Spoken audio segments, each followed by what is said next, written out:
মুসলিম শরীফের বর্ণনায় হাদিস এসেছে, আন আবি হুরাইরা রাদিয়াল্লাহু তাআলা আনহু قال ختم يا رسول الله صلى الله عليه وسلم فقال يا أيها الناس قد فرض الله عليكم الحج فحجوا فقال رجل أكل عاد يا رسول الله সাল্লাল্লাহু আলাইহি ওয়াসাল্লাম।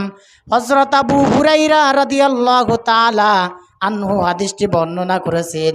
তিনি বললেন, বিশ্বনবী মুহাম্মদুর রাসূলুল্লাহ সাল্লাল্লাহু আলাইহি ওয়াসাল্লাম বলেছেন, হে মানুষেরা, তোমাদের উপর আল্লাহ তাআলা হজ ফরজ করেছেন, সুতরাং তোমরা যারা সামর্থ্যবান তারা হজ পালন করো।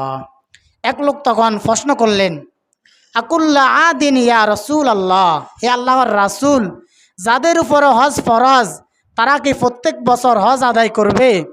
যাদের উপর হজ ফরজ তারা কি প্রত্যেক বছর হজ পালন করবে? ফাসাকাত হাত্তা কলাহা সালাসা।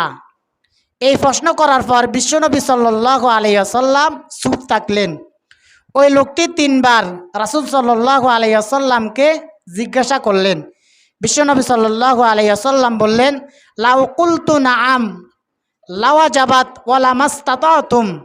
বিশ্বনবী সাল্লাল্লাহু আলাইহি ওয়াসাল্লাম বললেন, আমি যদি লোকটির জবাবে হ্যাঁ বলে দিতাম তাহলে তোমাদের জন্য প্রত্যেক বছর হজ পালন করা ফরজ হয়ে যেত। সুবহানাল্লাহ। অর্থাৎ রাসূল সাল্লাল্লাহু আলাইহি ওয়াসাল্লাম যখন হজ পালন করার কথা বললেন, তখন এক সাহাবী জিজ্ঞাসা করলেন, হে আল্লাহর রাসূল, প্রত্যেক মানুষের উপর কি বা সামর্থ্যবান ব্যক্তির উপরে কি জীবনে হজ কয়বার ফরজ?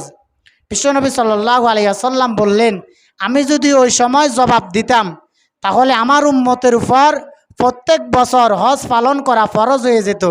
যেহেতু আমি চুপ ছিলাম, যেহেতু আমি জবাব দিই নাই, এই জন্য সামর্থ্যবান ব্যক্তির উপরে জীবনে একবার হজ আদায় করা ফরজ। সুবহানাল্লাহ।